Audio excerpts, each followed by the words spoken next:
So hi, welcome to Woman at the Wheel.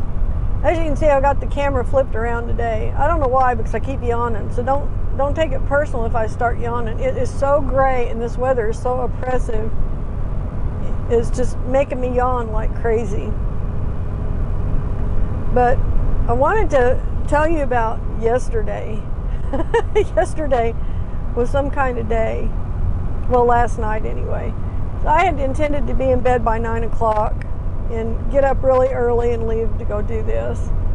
And I didn't get to go to bed till after 10 because the damn cat decided it was a great idea to sneak into the spare bedroom where our little chickens are at and grab one of the chickens out of the box thing that they're in, that they were in. We've since moved them. So Bill hatched this egg. It's one of little hen's eggs. And so little hen's the mama, Handsome Jack's the daddy of this little chick. So her name is Little Peeps. And she's just a week old. She hatched a week ago today. And so she's still real tiny. And last night, somehow, Henry got into that room and grabbed her and was running off with her in his mouth. And Bill heard her crying. Well, we all heard her crying. And I heard Bill yelling, "The cat's got a chicken, the cat's got a chicken." So I'm like, oh shit. So I get up and run in there. By the time I got there, Bill already had her. He had a hold of her. And she was just limp in his hand. I'm like, oh my God, which one is it? And he said, it's Little Peeps. I'm like, oh man. So we're standing there, we're really bummed out because this is his special chicken that he hatched. The only one that hatched out of the eggs that he incubated. And the other ones didn't. One of them had an embryo, but it must have gotten cold and it didn't take. So she actually survived her egg getting cold. So she's like a miracle chicken anyway. He said she shouldn't even have been, she shouldn't have survived that, but she did. So here she is, she's just lifeless in his hand. I'm like, oh no. So I start, how women do, we cry. So I'm crying over this little chicken. And I said, well, let me have her, I'll see what I can do. Like I can fix a dead chicken, right? So he puts her in my hands and I'm like, wait a minute, she's alive. I can feel her heart beating and she's breathing. I'm like, she's alive. She's not dead. So I started kind of holding her up here to keep her warm, try and warm her up and see if she was hurt. I was kind of trying to see if there was blood or she didn't have any injuries that I could see. I was worried that he might have crushed her neck because, cats will do that. They'll pick you up by your neck and, and bite. So evidently he didn't put a good bite on her. He just grabbed her and ran with her because she started reviving a little bit. So evidently what she did, we figure, is when Henry grabbed her up after she started screaming, when she realized screaming wasn't going to let her get her free, she just went limp. And she just kind of, and so she was playing dead. So I'm holding her, I can feel her little heart just beating, I know she's alive.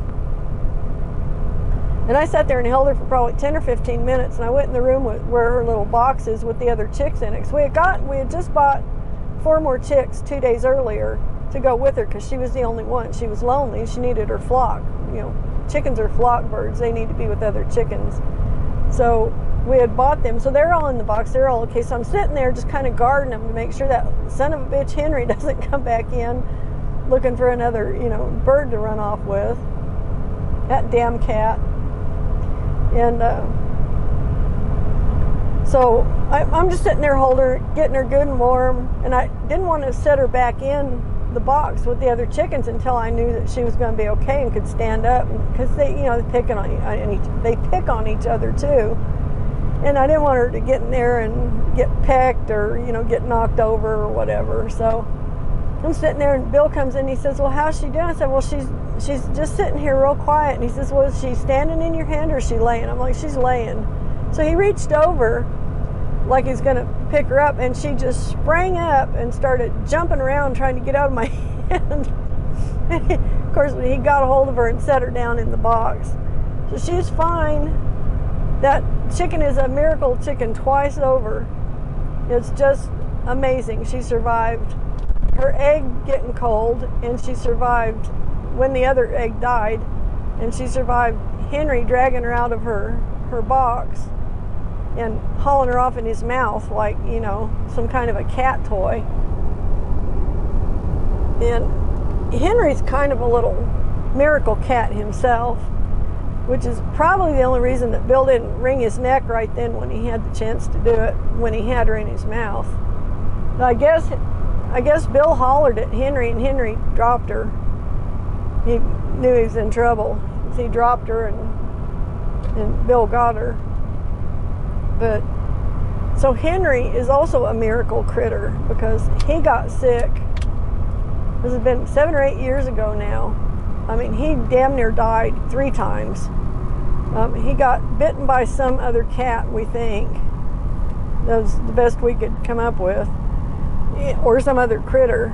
And he got a terrible infection from it. So it was such a bad infection that his system was poisoned, and his chest cavity was filling up with pus. Sounds terrible. It was terrible. He was suffocating because his lungs were getting, you know, compressed by all this fluid in his chest. So Bill noticed he was having trouble breathing, so we just picked him up and went to the vet. Well, the vet went in with a syringe and drew out the fluid around his lungs, and he started breathing okay again. But he was still really sick. He had a terrible infection. So they put him on antibiotics, and he was on antibiotics, I think, for 2 or 3 months. It was a long time.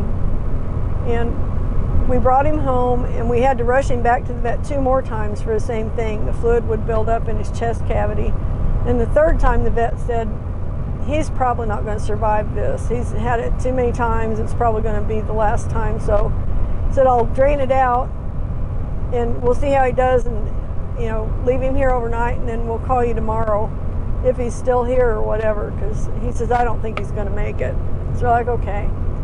So amazingly, he called us the next day and said, I don't believe he survived it, but he survived it, so you can come get him. So we took him home, and he kept him on the antibiotics still. And I think they upped the level of antibiotics and gave him a shot of antibiotics. It's like a 2-week shot plus the drops you put in their mouth every day. So he was on this whole antibiotic regimen. And I made him a bed under the table in the dining room, because we were staying in our travel trailer. We didn't have a whole lot of room, but I made him a bed down there where we could keep an eye on him, you know, and he wouldn't be like alone, just in case he had trouble breathing again. You know, we needed to be able to see. So I put him in this bed, and his sister Bootsy, she came in and got in bed with him, and she didn't leave him until he was well. She stayed there with him. And it was really weird, because Bootsy was kind of a wandering cat. She liked to go hunt, and she went and hunted every day. She'd go out, you know, to hunt, and she wouldn't come back till she caught 2 or 3 mice. Or she'd bring in a mouse and eat it, and then she'd go back out and get another one. She did that for years. She just loved, you know, hunting for her food. Well, the whole time he was sick, she laid right there in that bed with him. She quit hunting, and the only time she would leave him was to go outside, go to the bathroom, and she would come back in and get back in bed with Henry. And she did that for, it must have been 2 or 3 weeks by the time he was actually starting to get on the mend. But she stayed right there with him. And unfortunately, she passed away 2 or 3 years ago now. I think she had cancer. She was just emaciated, and she would eat 2, 3, 4 mice a day, and she just couldn't put any meat back on her bones. So, and I took her to the vet. They said, some cats are just skinny. I'm like, okay. But she was more than just skinny. She was emaciated. But so she must have had some kind of wasting kind of thing, like cancer or something. But that cat, I swear, I think she's the only reason Henry survived. So Henry was already the miracle cat because of that. I don't know how many of his lives he used up, at least 3 of them that we know of. But, so the miracle cat went into the bedroom with the door was shut as far as I knew, as far as Bill knew. We don't know how it was open at all because that door shuts and latches on that spare bedroom. So he went in there somehow, stole the chicken out of the tote box, and came out and left the door wide open. It's like, I don't know how he managed it, but one of us evidently did not shut the door tight, apparently, because that cat can't open a door. He may be pretty cool and pretty talented, but he can't open a door. He has no thumbs.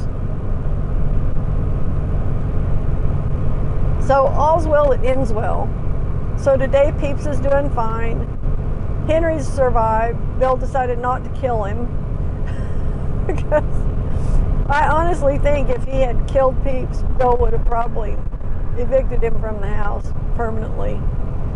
And you know, that's something, because Henry is 13 years old. He's getting to be an old cat. I mean, we've had him all his life. He was born on my bed, of all things, in the trailer. His mother we still have, Dinksy. He's got one brother left. All the rest of the kittens have gotten old and died of her litter, but the mom and the two boys are still going strong.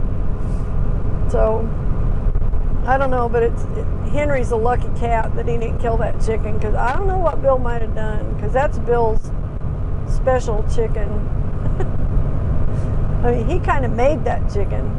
You know, he incubated that chicken himself. So anyway, after all the excitement of that, and once we realized that Peeps was okay, Bill went and got the big dog kennel, which he had been planning to move him over into anyway, but he wanted to wait until the littler chickens were a little bit bigger, because you have to keep it really super warm so these baby chicks can thrive. They need a lot of heat. They can't stand drafts or air conditioning or anything like that. They've got to have heat. So he didn't want to move them out of that box until they were just a little older, because it's harder to heat a dog kennel with doors on it than it is to heat a box. But nonetheless, they are now in the dog kennel with doors that can be closed against the cats, and are. So if Henry happens to sneak in there again, he's not going to find it as easy to grab her and run. He'd have to actually get the dog kennel open, which is kind of a bitch to open for me, so I doubt Henry's going to be able to do it, because he has no thumbs. Gosh. Good grief. So that was the kind of evening we had. And I need to get over in this other lane, because there's a bypass here I need to take around this town.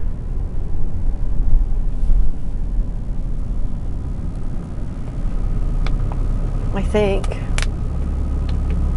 This might not be the one that's got the annoying stoplights. One of these towns in here has annoying stoplights on every block. I think that's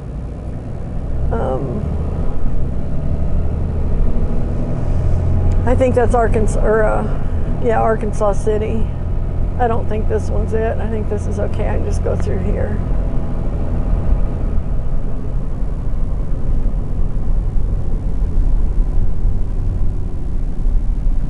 Yeah, I'm good to go through here. I was worried about that, getting these towns that have truck routes around them. But I'm a lot shorter than a truck today. I've just got this little stock trailer. That's what I've been doing. I've been up here picking up a stock trailer that I'm going to be taking down to Texas Monday. I'm sure you can see the reflection off the front of it back there. It's a gooseneck. It's a really nice trailer. It's another Cimarron. I love hauling these Cimarrons. They're just so easy. They're aluminum trailers, so they're lightweight to start with. And Cimarron's got this shit figured out. They do them right. You know, they pull really easy. The weight's really balanced well on them.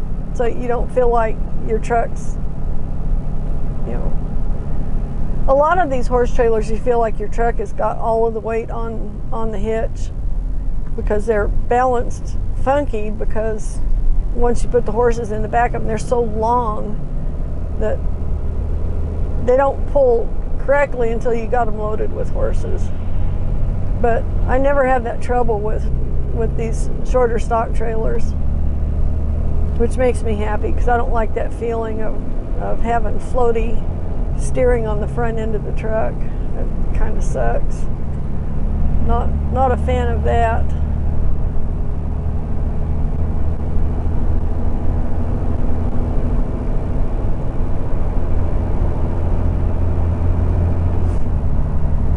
I don't know why, but my GPS is wanting me to turn around.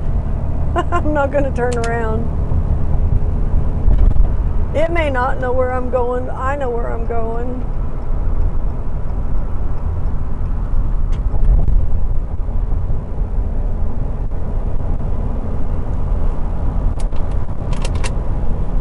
So anyway, we had all that, and then this morning when I was getting ready to come out,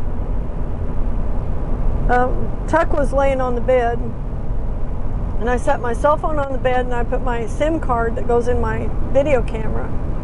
I set it on top of my cell phone, wasn't even thinking about it, went in to either plug in my curling iron or start curling my hair. I think I was starting to curl my hair.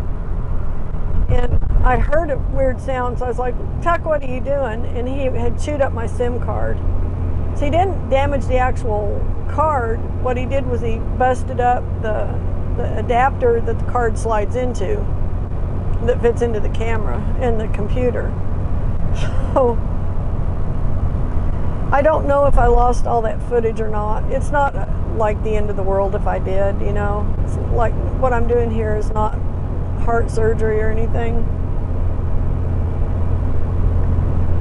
But there was a lot of footage on that card, and I had only processed about 5 hours of it.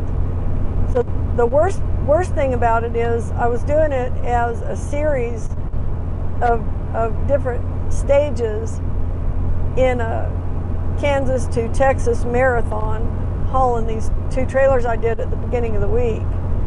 Well, now I'm going to have to go in and change the names on some of these. Change the names on them to a short version. So as far as I just got part of the way up into Kansas. What I was going to do is I was going to do, like every hour, hour and a half, do another segment, like from town to town, so people could watch it in short segments, you know, like not have to sit and watch 6 hours or whatever, but do it in sequence and, you know, make it all chronological. May not be able to finish it now, so I don't know what I'm going to do. I guess, you know, if I can't finish it, I'll just post this up and explain it and then change the name on them so it doesn't say Marathon to Kansas to Texas, because I only got into Kansas. I never got out of Kansas with my trailer. I never even picked up the trailer yet in the ones I processed. I was just on my way up to get it. So it's like, all right, that's kind of sucky, but that's okay. I mean, they're still, you know, what they are. They're still road videos. Doesn't change what they are. It just changes the concept of me continuing on with that series until the end of it, because I think the end of it might have happened this morning when Tuck bit the card. I don't know that for sure, but the computer wouldn't read it. It wanted to reformat it. If it reformats it, it deletes everything, and then it didn't want to reformat it either. So I think that card might be history, which is a shame because it was a 1T card, you know, 1 trillion byte or trilobyte, whatever you want to call it, whatever they call them. I don't even know what they call them.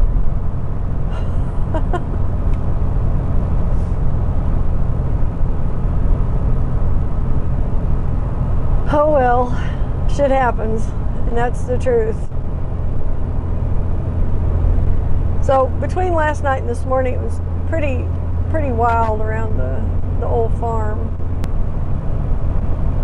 And so this will set me up with a load to log Monday, and then I'll probably get another load coming out of there. Well, I won't say probably, maybe. If I do, I hope it's not like the one I had last week, 'cause that trailer was too damn big. I just don't like hauling those big ones anymore. It's just, I don't like it. Okay, that's my phone being really super loud. What that's supposed to be is a rattlesnake rattle. Doesn't sound like it when it's that loud. Spam texts. Screw off. If I want something, I'll go looking for it, and I don't need somebody to dispatch for me. That's a big racket in the hot shot and small trucking world right now. And this started 10 years ago. They've been doing it that long. Used to be, like when I started my hot shot business, I didn't have a dispatch. I had my own company, and I booked my own loads, and I did my own invoicing, and I got paid, and that was it. Well, these guys decided that an easy way to make money would be to get a bunch of loads for hotshot trucks and then sell them basically out to independent hotshotters. And so they offer it as a service, like they're going to take care of all your paperwork and get all your loads for you. But the thing is about these places, they charge whatever rate it is they charge, and you never know what that is. They only pay what they want you to know they pay. So you don't see the paperwork on either end and figure out how much they're actually making off of you and your truck. And, you know, so so they want you to pay, what, 20 or 30% of the load gross, but you don't really know what the load gross is. I went through this with the very first company I tried to work for. I worked for them for about a month, I guess. And they screwed me every which way. And that was what they would do. They would say, oh, you're getting $2.25 a mile on this. And then I'd never get $2.25 a mile. They'd skim. They skimmed off all the profit, and they'd give me just enough to basically cover the fuel and stuff. And then they were stealing fuel from me out of my auxiliary tank when I parked my truck at their yard. So, you know, I don't need anybody to run my business for me. Thank you very much. It's like, who do these people think they are? I don't know. I don't know who they think they are, but, or why they think anybody would be that dumb to, you know, hire them to be their dispatch. Why should I hire a dispatch? Either I'm hauling from a broker, loads from a broker, and he'll just call me and tell me what he's got, and I can take what I want of it. And I know what he's charging because I'm writing out the invoice to give to the customer. Or I can hunt my own loads. Why do I need some third party who has nothing to do with anything to come in and get in the middle of between me and all my customers and then cut into my profit by charging me 20 or 30% off the price of the loads that I would be getting anyway? It's like, no, that's the dumbest thing I ever heard of. So, but I've seen a lot of trucking companies come and go, mine included. I mean, I got into it as a hot shotter in 2010, and I got out of it in about 2014, I think is when I actually retired, and I said to hell with it. I can't make any money doing this. It all goes to expenses, you know. But, yeah, here I am back in it. And I'm actually doing okay, making an income. But part of it was getting out of the oil field and getting into something just a little more steady, because the oil field hotshot business is hit or miss. It's very unreliable. I could go 2 weeks with no loads, and then I might run a load every day for a week. And while the per mile rate was good, it was the instability in the market, and then the oil bust hit in 2013, and put all my customers out of business. So then I was out of business too. So I was just like, screw that, I'm done. So when I got back into it, I was pleasantly surprised to find out that I could actually make decent money hauling trailers, which I had done before as a stopgap when I couldn't find hot shot loads. But back then it didn't pay worth a shit. I mean, it didn't pay squat. Now it pays decent. So, you know, now it's worth doing. It's like this particular load. If this was at the rate we were getting when I first started hauling, I would have never come up here for this load, because I would have spent all my money on fuel. Back then, fuel was high and rates were low. Now, fuel is high, but rates are pretty high too. And I get a fuel surcharge on these jobs. So it's like on this particular job, I get an upfront fuel surcharge, which I get paid to the truck. They don't take the commission out of that. They can't touch that. I get, it's $160 on this job.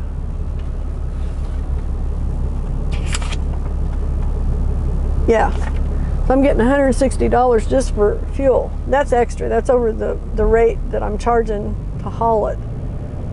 And then the rate I'm charging to haul it is close to $2 a mile. So this isn't my rate. This is the rate that my broker has set.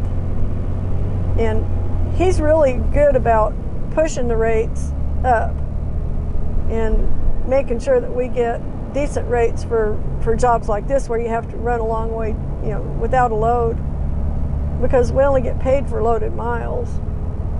But you get into that, you know, $2 region, then it's worth going and getting one of these to haul it, you know, 800 miles, which is what it'll be when I get it down there.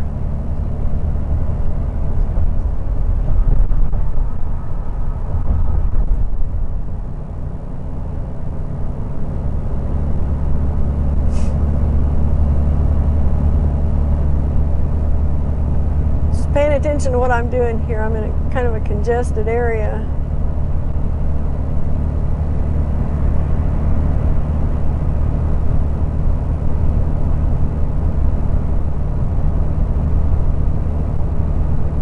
That's crazy. How'd I end up over here? Somehow I'm in Wichita. I didn't exactly plan to go through Wichita. That's bizarre. But okay, I'll roll with it. I can roll with it.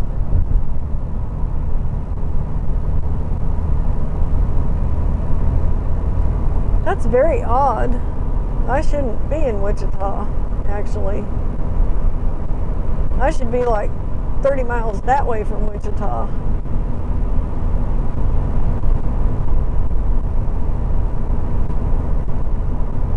Very strange. Well, I'll have to figure out how that happened later. For now, I just need to get home. So that's why this thing was trying to get me to turn around, evidently, and I still don't know why.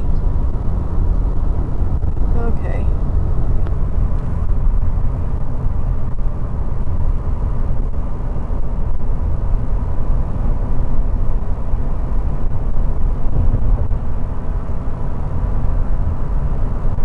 So I'm heading west. West is fine. I can head over and cut down south.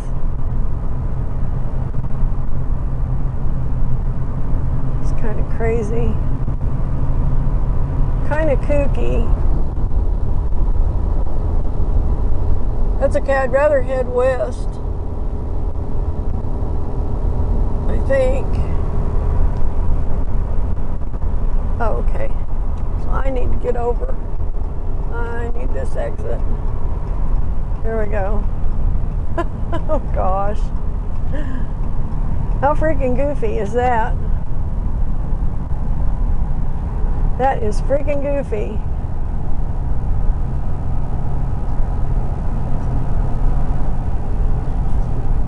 Alright, now I want this lane.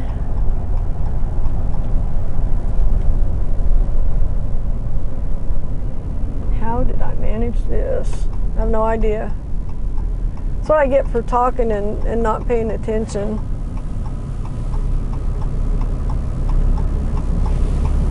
I mean, I could keep heading out west and then just cut down. I may ought to do that. I don't know. I can do that. I think I will, actually. I'm going to stay off I-35.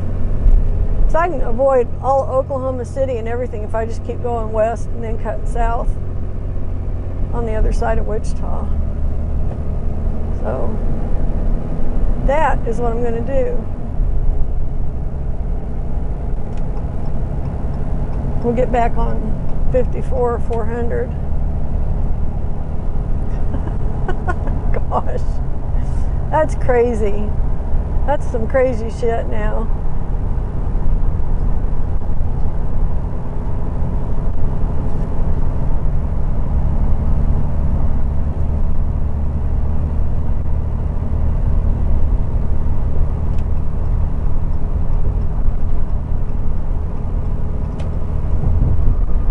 It's not so bad going through Wichita this way. I don't like running through Wichita on I-35 because that's where all the, you know, the heavy traffic's at.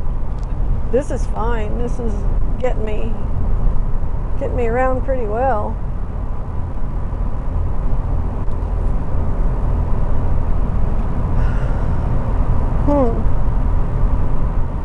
Interesting. Come on, guy, would you please get around me? I really dislike it when people sit back there in my blind spot and run alongside of me. It's an unpleasant sensation.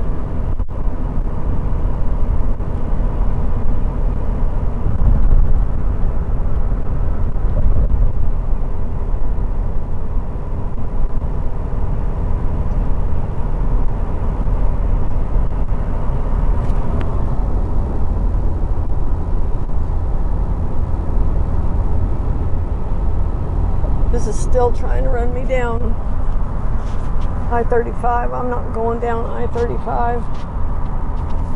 I'm going to go right smack through Wichita and out the west side, and then catch whatever road to the south I can catch to take me on down to Highway 81.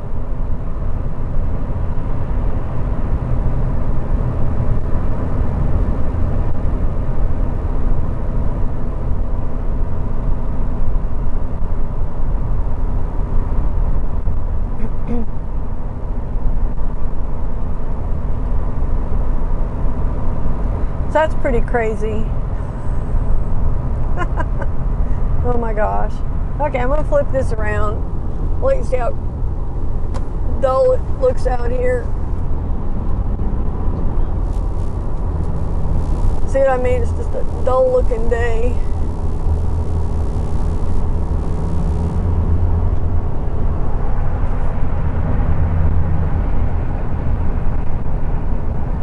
Dull looking day.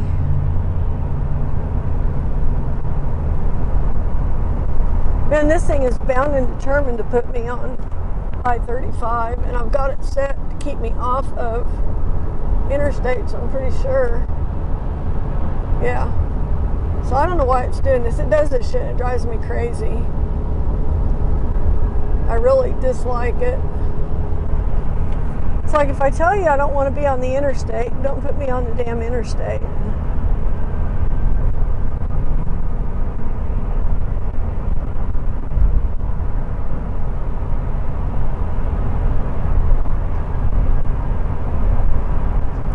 Driving faster can cause disaster. I don't know who thinks up their little inspirational postings, but that doesn't seem all that inspirational to me.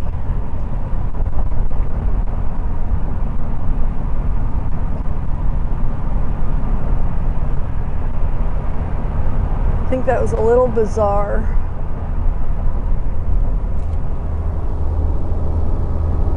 Okay, so let's change that. Take out the avoidances.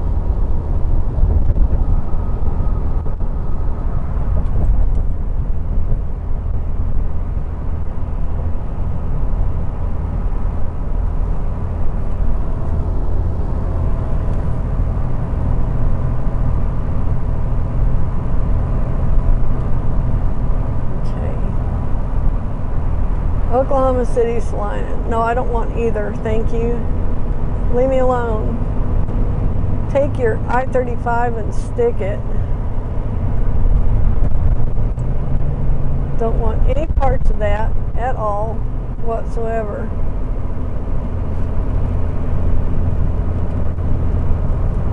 So evidently this GPS is so damn stupid that it can't find me a route that doesn't involve Interstate 35. And this is what I hate about this GPS. You know, it's like that's the only road it knows is the interstates. It's annoying and it's stupid.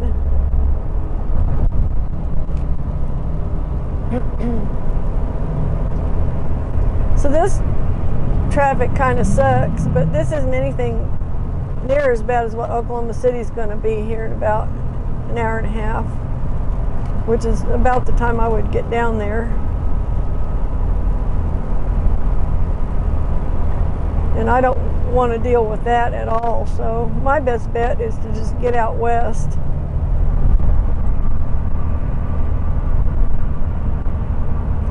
And I know that I can do this because I just did it the other day coming up. I came up the west side of Wichita, and it was pretty painless.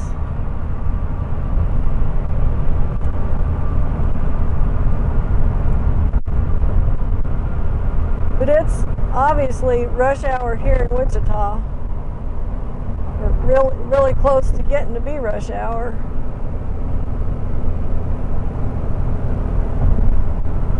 I've noticed rush hour starts earlier and earlier all the time, so I'm not exactly sure why that is.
So I guess my GPS just gave up on finding me a route. It's sitting here frozen up now.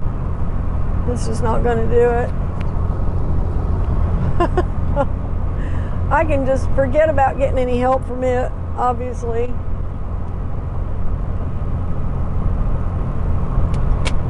That's okay. I more or less know how to get there without it. So anyway, not like it's its job to, you know, give me a route or anything.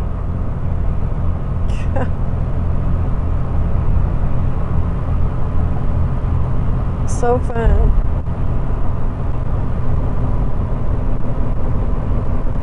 All these Starbucks, and I can't get into them probably because I got the trailer on.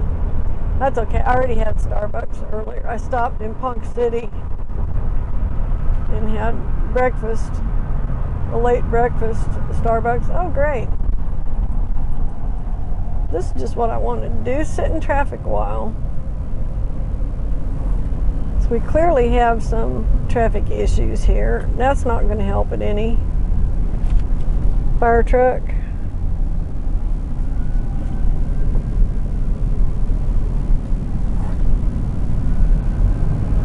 I think if I could get over in the lefter lane, the far lefter lane, I'd be better off.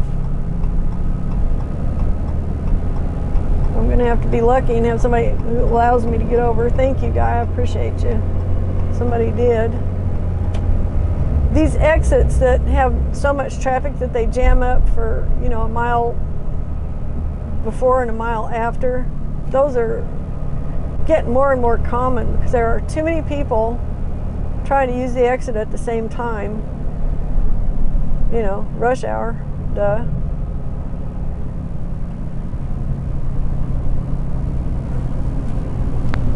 And just everything jams up. Freaking fire truck can't get through here with lights and sirens. I don't know how I expect to get through here.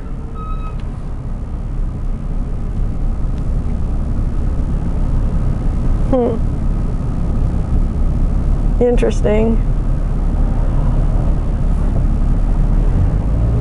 The thing that irks me about these exit jams like this is all the people start cutting over into the other lanes. Instead of leaving one lane free flowing, they keep coming over and coming over till they jam up everything, and you just got a big cluster. Instead of having one lane flowing that people could get out into, you know, to get out of the mess, to avoid it. Oh, this car's gonna, I thought it was gonna crash into the other one. It just cut over in the other lane, then it cut back into this lane, so they don't know what they want to do, I guess.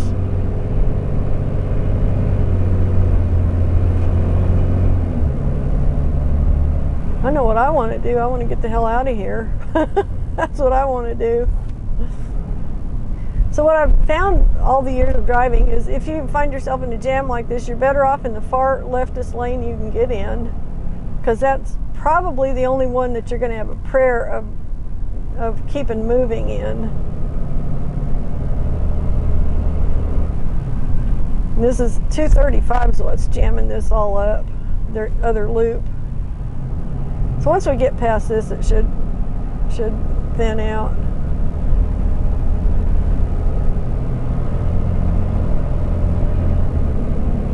So they obviously had a crash.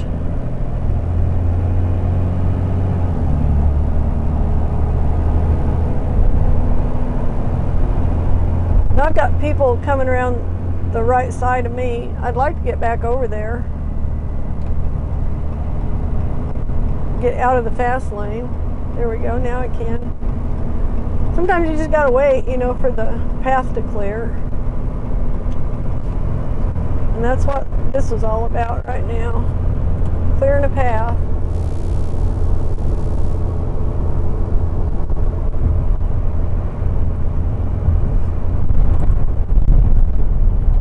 So welcome to Wichita, Kansas during rush hour, I guess, huh? Wasn't too bad. Wasn't as bad as getting through Oklahoma City would be. So, you know, if I got to figure the lesser of two evils, there you have it.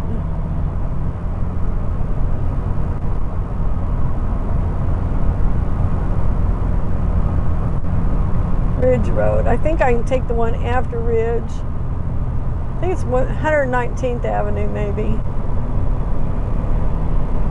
Where I came up last time. I've got to skirt the western edge of Wichita now to get down to the road I need to get into Oklahoma.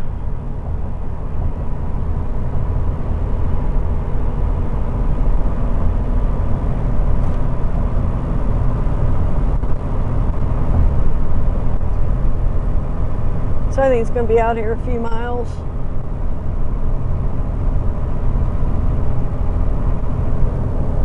And of course my GPS is doing me zero good. It's not helping me at all. It's just trying to put me back on I-35.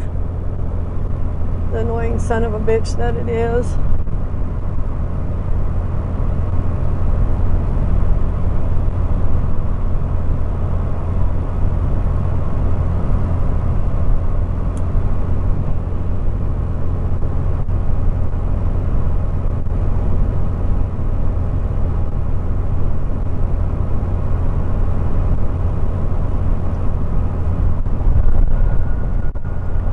Maze Road. Pretty sure I can run down Maze.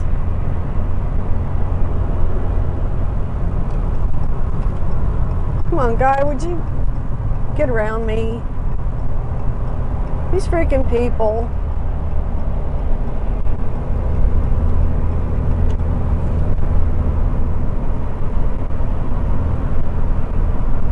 Kind of annoying.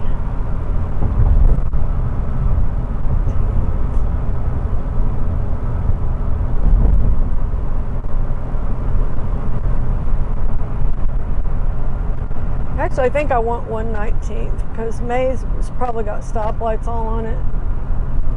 119th didn't have that many stoplights.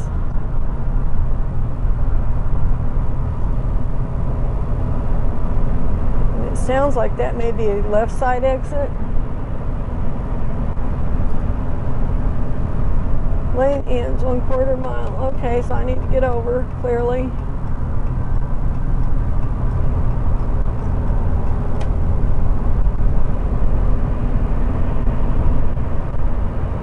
Cowskin Creek, that's a unique name.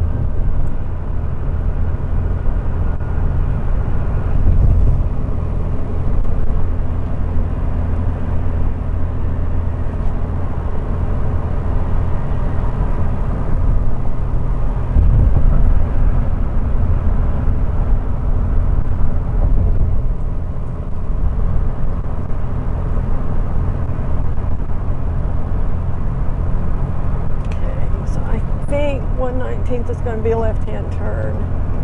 I'm going to set up for it as though it is. I don't know how much farther it is. Oh, there it is. Okay, 7/10. Good. My GPS just decided to actually help me out here. Good deal.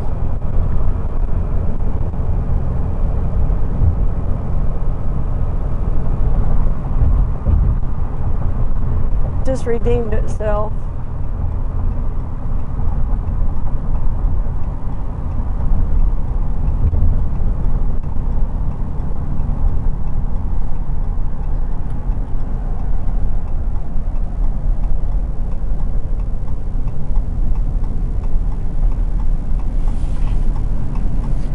So Wichita is evidently like any other city of any size. It's a pain in the ass during rush hour. That's my takeaway from all this.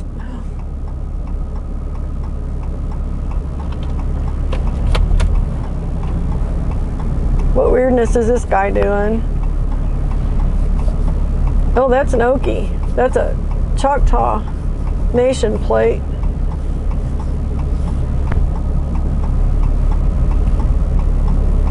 In Oklahoma, you can get different kinds of license plates. Obviously, if you're a member of an Indian nation, you get your license plates from the Indian nation. And I don't know if you have to go to the regular tag office to get it, or if each Indian nation has their own tag office. I have no idea.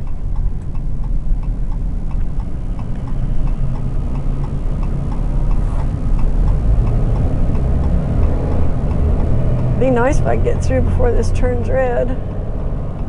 I'd be pretty tickled.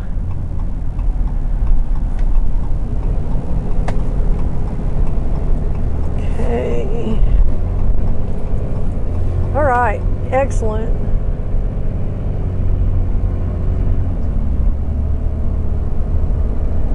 Most excellent. So this thing is figured out.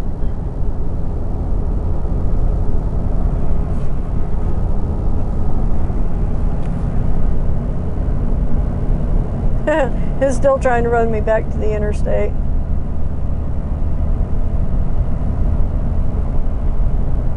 But that's okay, I know better.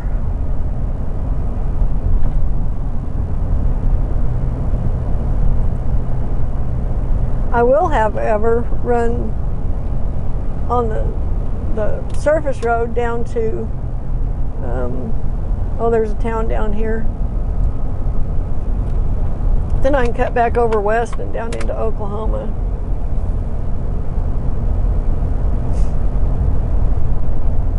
Can't think of the name of it right now. I want to say Wellington, but that's not right, I don't think. Maybe it is. Yeah, I guess it is. I guess it's Wellington. Right lane must turn right. I don't want to turn right. I don't have any stop signs. I'm going to keep going. Here we go. Yeah, man. This is what I'm talking about. Now, isn't this better than the interstate? Like vastly better.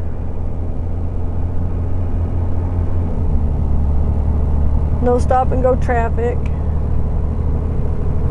No traffic jam. No drama.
Okay, so what I'm going to do is I'm going to run down through Enid,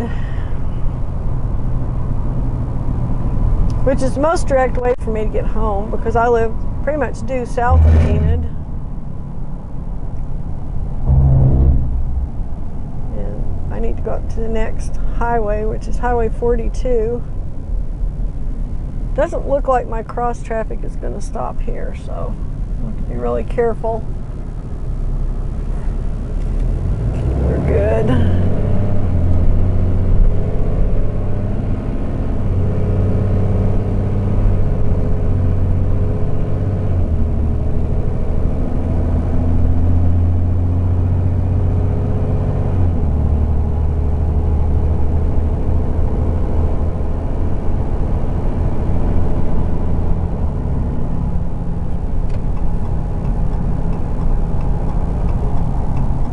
This is so much easier when my GPS actually cooperates with me and does what I ask it to do. Much better. Much, much better. Simplifies everything.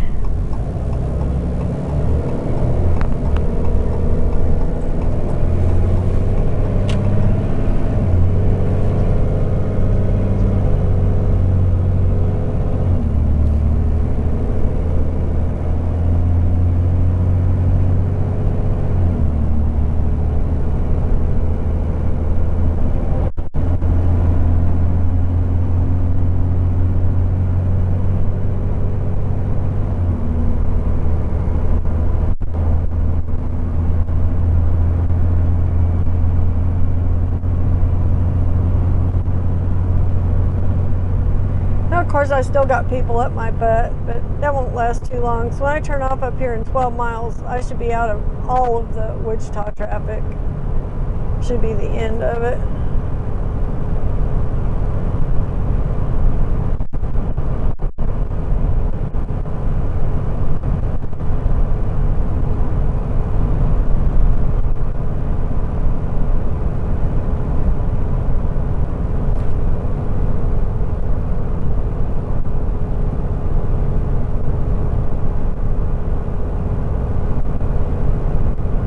Now, I came in on that county road the last time I did this, but I'm going to go on down here to the highway because that county road was a little skinchy in spots, a little squinchy, and I do have a trailer on, so just for grins, I'm going to take the highway.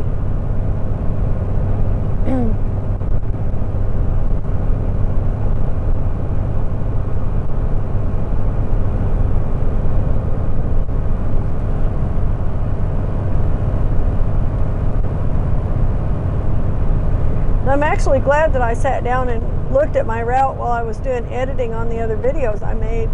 Because if I hadn't done that, I would have kind of been at a loss for where to go when my GPS failed me. But because I looked at my route on the map and kind of studied it to put in the street names and stuff, which I always do if I'm on a highway. I put the name on, like here I'll put the name in. Here I'm on Highway 42.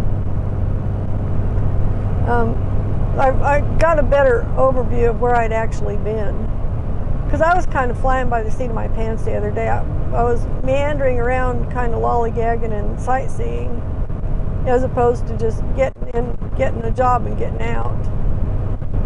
And mostly because I had all the time in the world to do it. I couldn't pick up the trailer till 7 o'clock Monday morning, so I just kind of meandered my way up there on Sunday and took the super long scenic version, scenic route. But today I'm going for the direct route.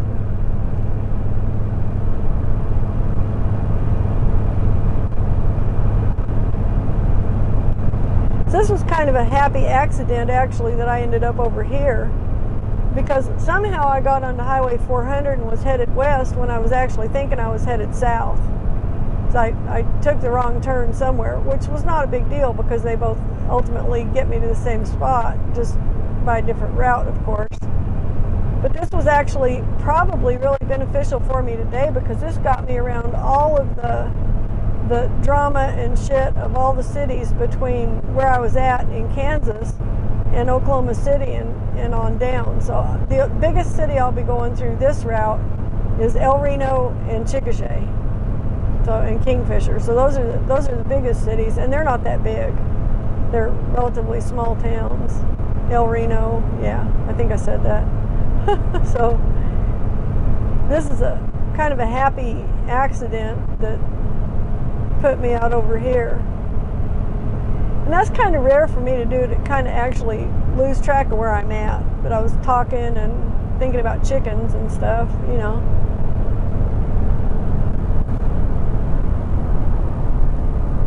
So you'll have that occasionally.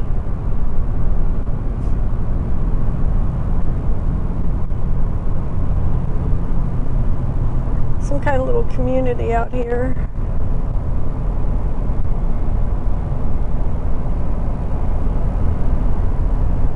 Clonmel. That's an awkward name. Clonmel. C-L-O-N-M-E-L. Huh. I don't think I like that very much.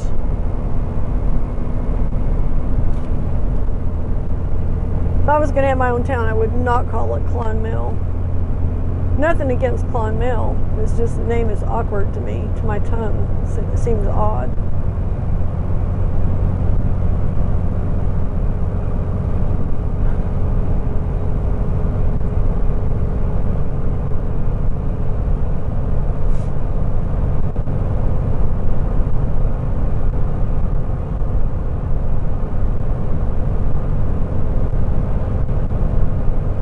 So basically what this route is doing here, it's taking me down to Highway 81. 81 comes up and goes over into Wellington, I think. It turns east once it gets up into Kansas a ways, and then it turns north again and goes up through Wichita. And it keeps going on up in Kansas. I always thought it ended, but it doesn't. It just keeps going.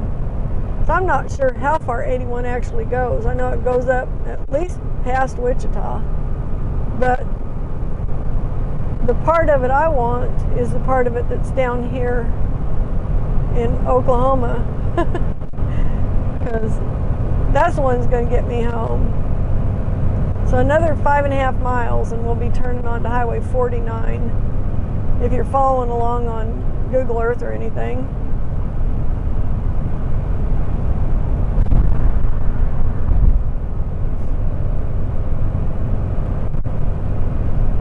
This trailer is pulling so nice. So nice. And I'm getting really good fuel mileage pulling. I'm getting just under 13 miles to the gallon. So I don't have much in the way of wind today messing with me. It's not a very windy day at all, if any. This morning I had a little bit of a headwind. It wasn't a really strong one, but there was a little bit of a north wind. I'm not really feeling any wind right now. And there might be a little breeze going on here or there, but I'm not really feeling it on the vehicle. So that's pretty good. And I'm hoping that if I do have any wind, that it's still coming out of the north, so I'll get a little bit of a tailwind going down 81. So it's always nice to have a little push from the back.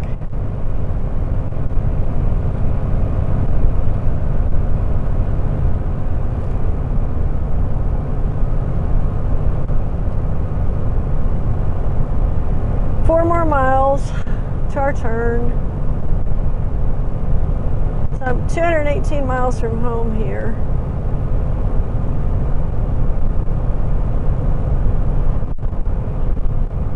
I may stop in Enid and get something to drink.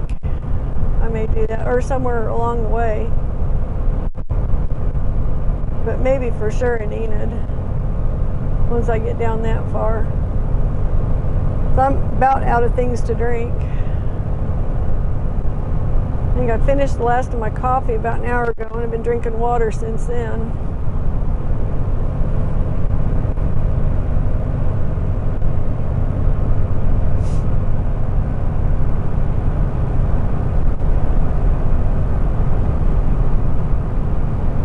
Nenaska River. I remember crossing this up north of here the other day. Nenaska.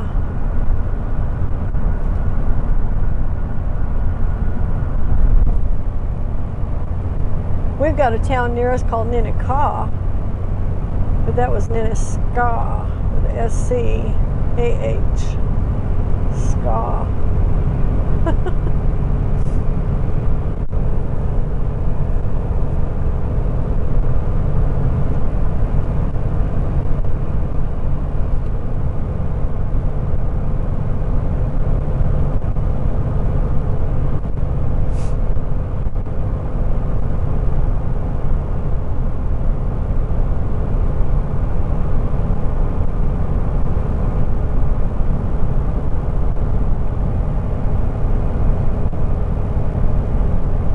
Okay, less than 2 miles to Highway 49.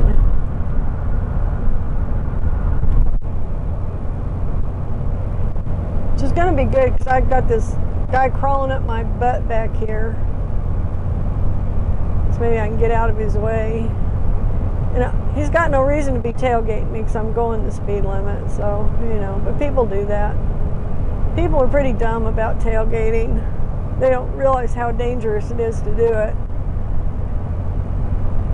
Or they don't care. I'm sure they've been told if they had driver's ed or, you know, any kind of driving training at all.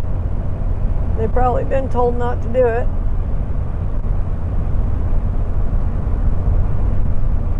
You'd think common sense would tell you not to do it. But there seems to be a severe lack of that going around these days. Not that it was ever in heavy supply to begin with. But yeah.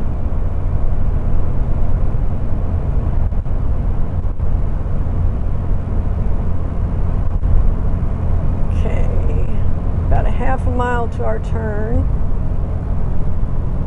and we're getting into a speed zone good. Maybe this guy will back off me a little bit.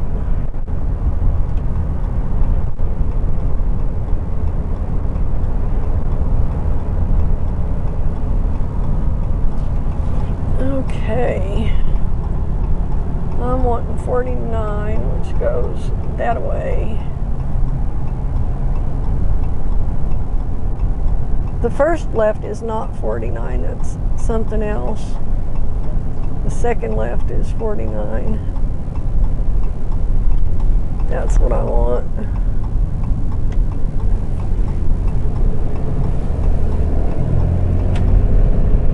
Well, shit. Of course, this guy's coming this way, too. I can't get him off my ass. Viola, city limits, 35. Little bitty graveyard.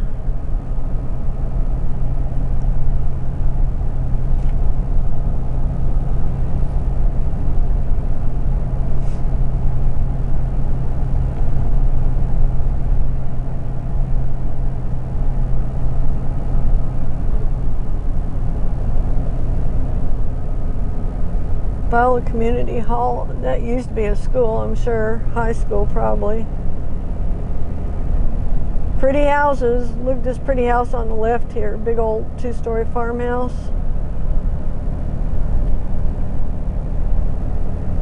I'm a little envious of those.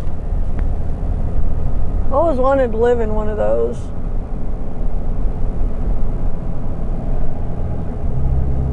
Actually, I did live in one of those when I was a kid, so I guess I can say I've done it.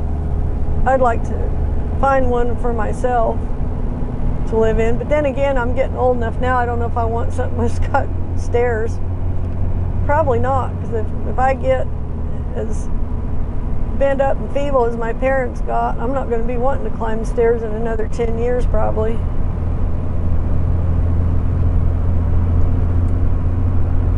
Or 15 anyway. Good, go around me, get off of me, please. Go, good riddance. There comes another one, and we got a semi coming. Okay, I'll slow down and let you live. How about that? You don't seem to have any respect for my life. Or your own. Some people, I swear.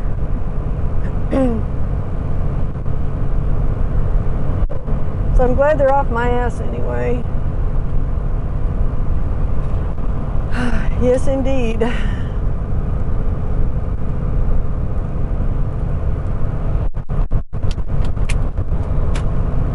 Alright, well that was the last of my water. I think that's all I've gotten here. I'm pretty sure.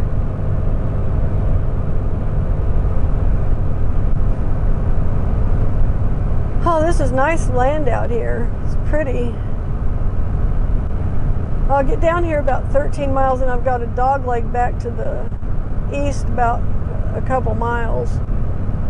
And then I'll hit Highway 81. I think it's Highway 81. It may not be. It might be 49 still.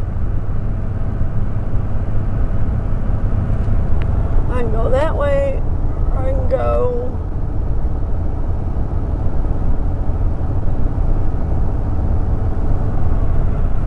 Yeah, I can go that way. This will get me there. I got one little dog leg back to the east, and then I'm done with dog legs.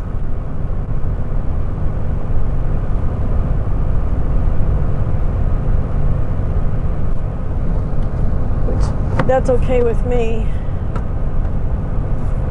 Once I get on 81, it's a straight shot. Pretty much. Well, 81 has a couple of dog legs in it, but I'll stay on 81 from up here in Kansas all the way down to home, basically, till I'm almost home. It's within 5 miles of home, at least.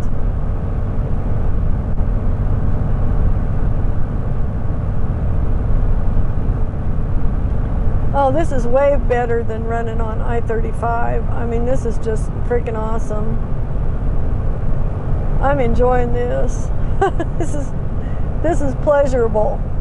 I don't have to worry about any more big cities or any more big traffic. It's all behind me. And that was it. That was my big traffic for the afternoon. This morning I came through Oklahoma City, and that was kind of traffic, but I didn't have a trailer on, so it was a little easier to navigate it. But this is awesome. This is great. I've got 7, 8, probably 4 more hours of daylight. I might get home before dark. What do you know? That'd be okay. That'd be fine with me.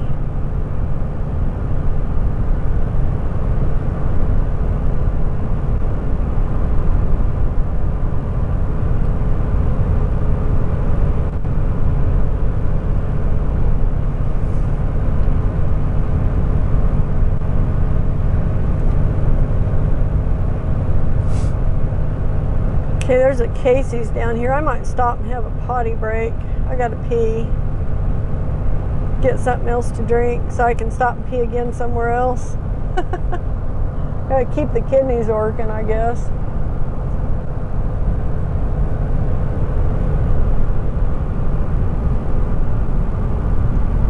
Oh, so this is new to me. I haven't been in this town before. I don't know what this town is. My GPS is not telling me there's even a town here, so. I had a cheap TomTom back like when GPSs first came out. And that was the best GPS I ever had, ever. It was awesome. It would tell you everything.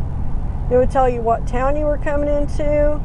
It would tell you what highway you were on. It would tell you everything. This thing tells me nothing except the road I'm on. That's all it tells me. It doesn't give me any of the other pertinent data.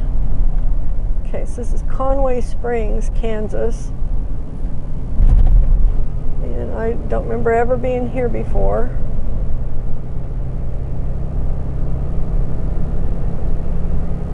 So if I can park over here, I'll stop at this Casey's maybe.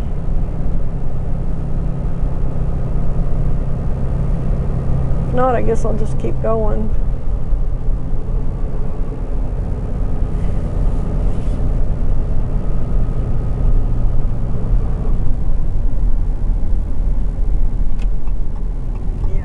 Pull in here and park just like this. I'm gonna go right over that little fakey little curb thing and just stop right out here. Awesome.